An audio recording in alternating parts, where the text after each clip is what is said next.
Hello, and welcome to Nick Loading In, my commentary channel.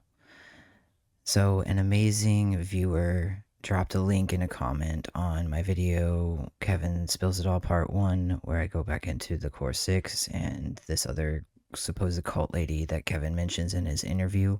The comment that the viewer left was a link to a YouTube channel that was created on April 11th by Paige Hanna, and it brought me to her first video that she posted where she finally tells her side of the situation.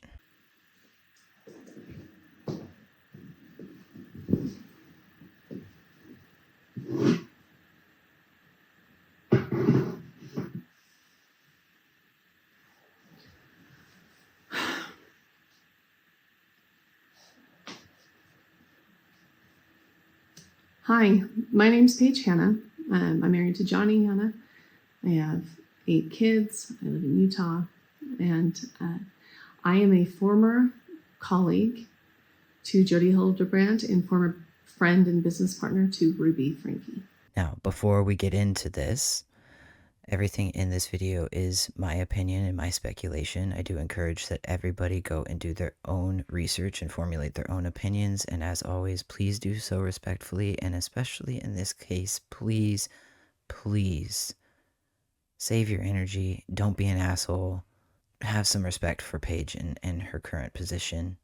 I've never once thought that she was innately bad.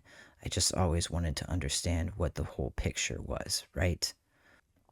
I have personally been waiting and hoping for this to happen, for Paige to, I guess, shed some light and clear up some of what happened during this time. And I have so much respect for her for doing this and doing it with humility. She does start off the video by saying she's not monetizing any of her videos, that she's not trying to profit off of the situation that has resulted in the suffering and torture of these children. So, I mean, unlike Bonnie and shit, I mean, Ruby's own sister, Paige is looking for nothing from this besides to share her experience with connections and why she left.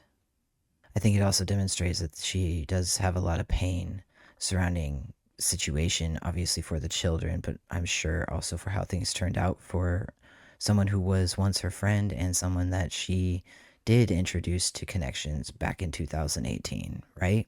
It does appear that Paige is going to be releasing these videos in parts, and this first video kind of walks us through basically how she found connections, why she thought it was such a good thing and got involved in the beginning and was sharing it with other people close to her.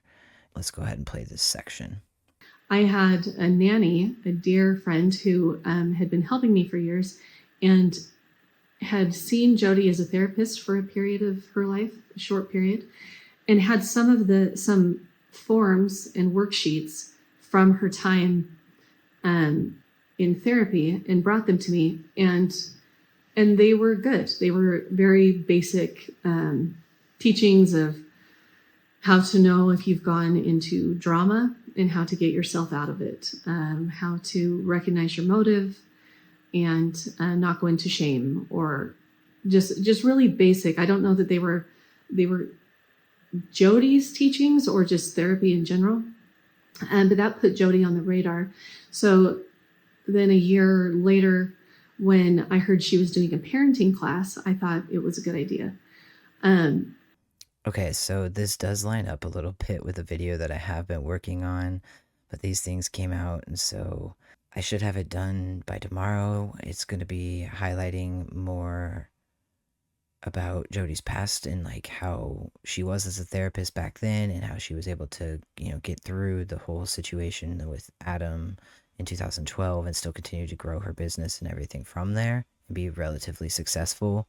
However, the point I'm making here is how word of mouth was obviously very effective for Jody, because obviously in 2012 all that shit goes down and Jody gets removed from family services referral list, and technically bishops aren't allowed to refer to people not on that list, or typically they will not.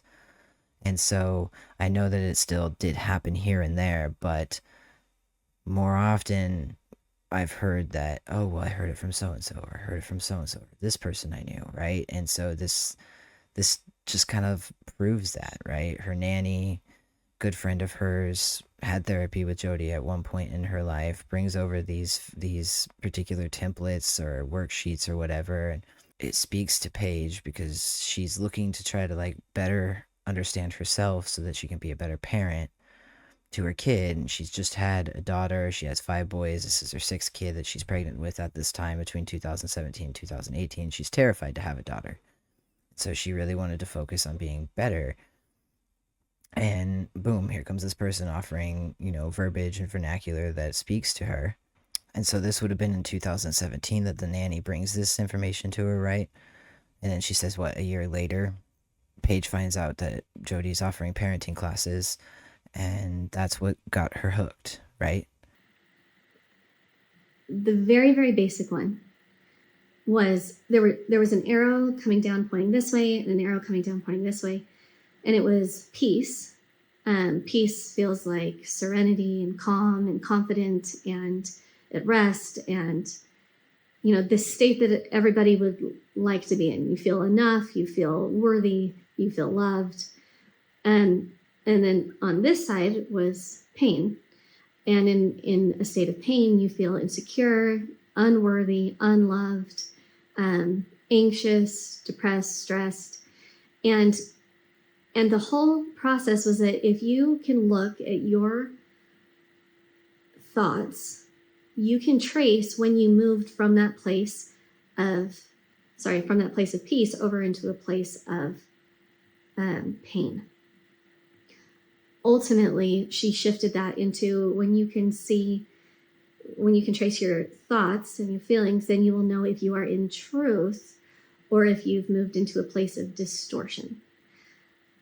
And yes, I want to gag every time I use those 2 words because she completely destroyed the word truth, and distortion makes me want to vomit. So I'm just going to refer to them as pain and peace. But I want you to understand that's where the initial they're in distortion came from. Because to accuse a child of being in distortion, well, then you should be able to have the compassion and empathy to recognize, well, they're in a state of pain. And instead of saying, well, they're not in truth, then it's, oh, well, they're not in peace. And how can I, as a parent, help them to get into a state of peace if I can recognize that they're in pain? And so I took to that pain and peace teaching very quickly because I thought, what a gift. What a gift. If I can recognize my child's hurting, then I can see they're in pain and I can help them through compassion and kindness and charity, help them come over into a place of peace. That's why the parents were there. That was the parenting class.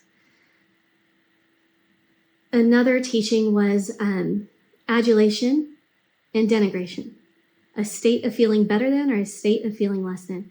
And if you are feeling like you're better than other people, then somewhere deep inside you must have fear that you're not enough.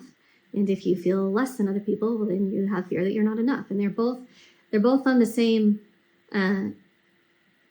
lever. It's just which one are you in, and how do you get to the fulcrum of I'm enough. I'm just enough. I'm not better than less than. I'm just enough who I am. So when I heard that, I thought, well, this is great. I can tell every time I go into feeling less than, and that was something I brought to my kids. I thought, this is amazing.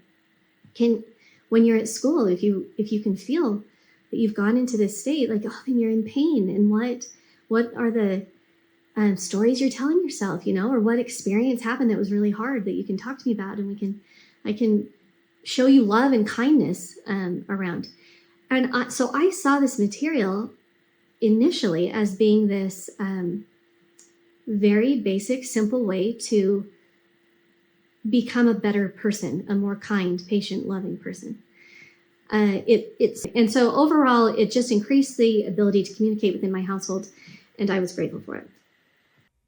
I think that this is like a perfect example of how two people can listen to the exact same message, and yet their interpretation and understanding of it can be completely and absolutely different from the other person. Kind of like how people interpret scriptures differently, maybe. I also really appreciate how she explains this. To me, it also helps explain why so many people might have thought so highly of Jody's programs and teachings and what she was doing with connections at first, at least. So that's 2017. That's 2018. I'm here in 2024 having completely separated myself from any of those teachings, from anything, because what I recognized the problem became early on was I found something good, but then that good thing became my God. And in the process of that, I recognize how easy that is. It doesn't take somebody with a low IQ to be manipulated by, let's just say, a cult leader. It just takes the desire to become a better person and somebody to come and manipulate it. So whether you just want the approval of a boss or a pastor or a friend that you think is better than you or you perceive as on a pedestal, you are in danger of dropping your own character and integrity to appease that other person. And that's what Jody was masterful at. I again appreciate so much that she talks about this because I really feel like people don't understand, especially in this particular situation, how easy it actually is to be manipulated. There's a couple cults out there that operated in this way. I recently stumbled across the Buddha Field cult, and this is basically exactly like a mirror of what it seems like it was with Jody, where you have somebody who wants to be better or discover something more about themselves or, find a purpose. And then it ends up leaving these people kind of vulnerable because it leaves people vulnerable because it's not necessarily about their IQ or about their education or, any of that. It comes down to how badly that person wants whatever it is at the time that they're searching for or looking for or desiring. And then it's all about how well this mentor or leader person that comes in offering, the possibility of achieving whatever this person is wanting to achieve, how good is that person at weaponizing someone else's desires and goals and wants and needs? And then how good are they at using that to control you and your mind, Over time, I recognize that Jody purposely put herself on a pedestal, not just so you would see her as a god, but because she believed she was a god. I know it's evident how narcissistic she is, but truly, to the nth degree narcissistic, and was masterful with the manipulation, was masterful with carefully laying the steps for you to desire what she was teaching and then to desire to please her. this is like the fifth person to call Jody a masterful manipulator. And so to me, it holds quite a bit of weight at this point, and I hope that maybe it can help people at least try to reframe their perspective a little bit, to try to understand why there's such an emphasis on Jody, like punishing Jody. There's emphasis by the prosecution. There's emphasis by Kevin and his lawyer. There's emphasis by Jesse Hildebrandt. There's even an emphasis a little bit by Adam. And I think this is why people like them feel that Jody should pay a higher price, essentially, than Ruby. Like Paige also mentions, even when I was taking a class from her, which is initially how I met her, she had already been abusive to Jesse Hildebrandt. So in the past, I may have said that, oh, she became a dark person. I recognize she was a dark person from the beginning and can see how it was masked and how she utilized good things to then bring in this control that she wielded. see, Jody has always been evil and narcissistic.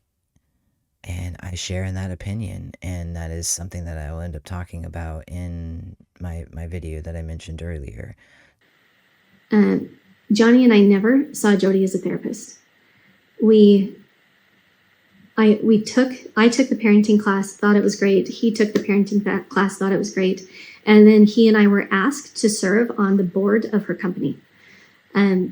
Johnny had experience with creating different businesses, and we thought, what a great way to help the mental health of others by supporting this business. We were not paid; it was all volunteer, and over time we saw the best solution to teaching these helpful tools was to find coaches who were already within the program, already understood it, already benefited from it, to then become coaches and go out and teach. The benefit of that was that Jody, through time, had started becoming more harsh. Instead of, like I had explained, instead of saying like, oh, if they're in a state of distortion, then they must be in pain. Like, how can I help you? You're in pain. It was like, well, you're obviously in distortion. It was gross. I'll just bleep out every time I use the word if it's helpful. And so there was a gigantic lack of compassion, and that was just known by everybody. Nobody questioned it. It was hard to question this person who taught you everything. But everybody just knew, like, well, when I do phone calls with people and help them or talk to them as friends, I am compassionate. I can just say, like, oh, I'm sorry, you're in pain. What do you think happened? Or how are you doing? And we thought if we could help this business to have these coaches, then we could get Jody out of the way, and these coaches would very much be able to show compassion, show understanding. Okay, so there's a couple key points in this little section here. First of all, very interesting that Paige and Johnny were actually on the board. I mean, it makes sense with Johnny's like kind of profession and career building businesses and things. I can understand that they're invested, but to be on the board and then for them to at that point in 2021 be recognizing that Jody's kind of escalating in typical fashion of kind of what I described about the cult, more and more power, becomes more and more desire for control. And I think that's what Jody was exhibiting here, right? But the fact that they wanted to phase Jody out just and kind of take a hold of her teachings and her material in a way, that's pretty interesting. I mean, obviously it was that bad. I understand their point in doing that, but then I think it also maybe gives us our answer to why Jody put on this like dramatic display in 2021. I mean, Paige does verify that Jody was living in her house for those 6 weeks. In order for you to understand the later things that took place, Jody did in fact stay at my home for 6 weeks.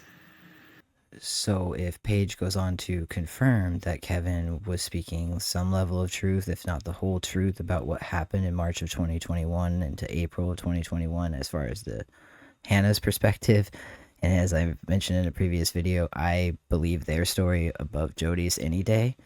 But if she goes on to confirm that, then if Jody had any idea what was going on, and I would feel like Ruby could have been a spy in a way, even unknowingly. I don't know. This is all speculation. But if Jody somehow figured out what their intentions were, I feel like, being the narcissist that she was, she would definitely put on a dramatic and drastic display like that, right? Very, very telling. We'll see what comes of it in the next video that she does.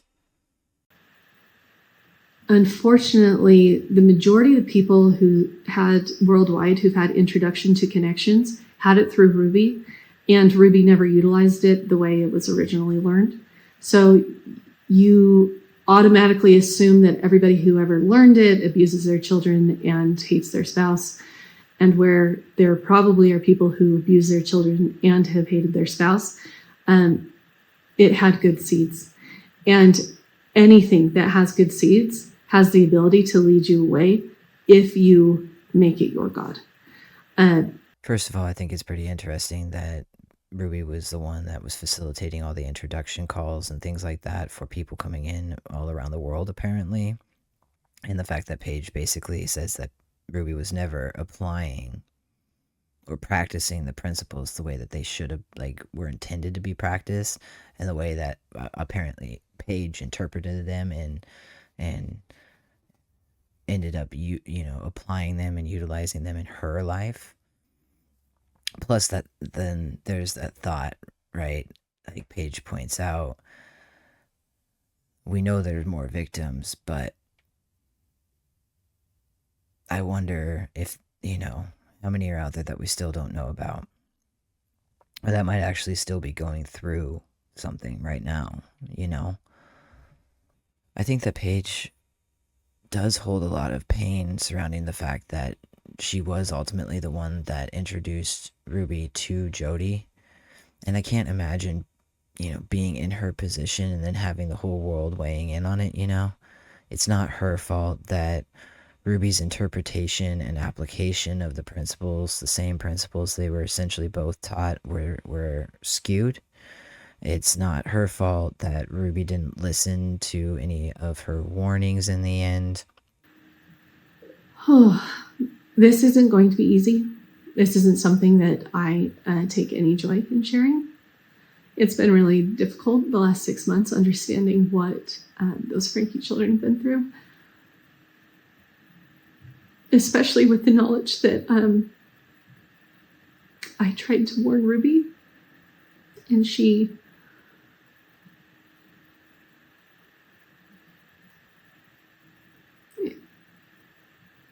not only didn't listen, but told me that I was lying. And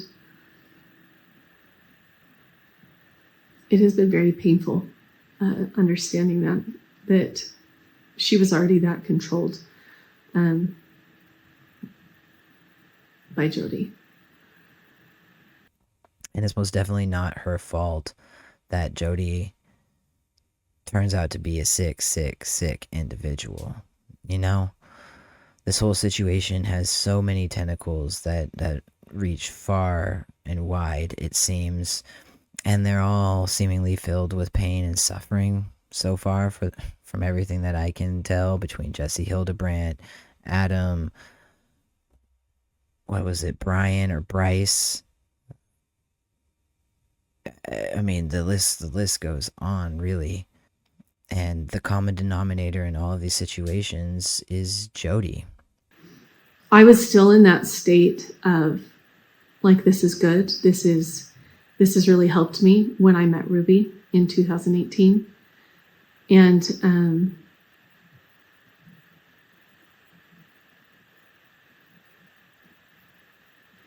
thought it would benefit her life. She had told me she wanted to change some of the parenting things that she was doing, and needed more help with patience and understanding and compassion, and I really thought it would help.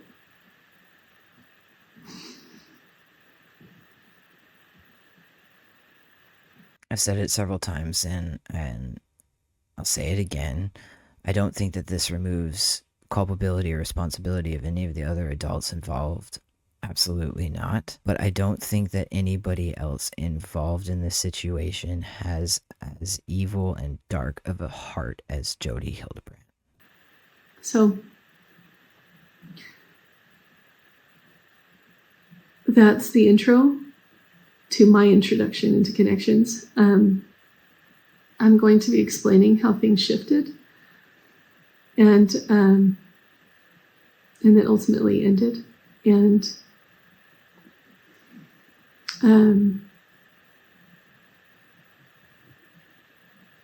yeah, that's all.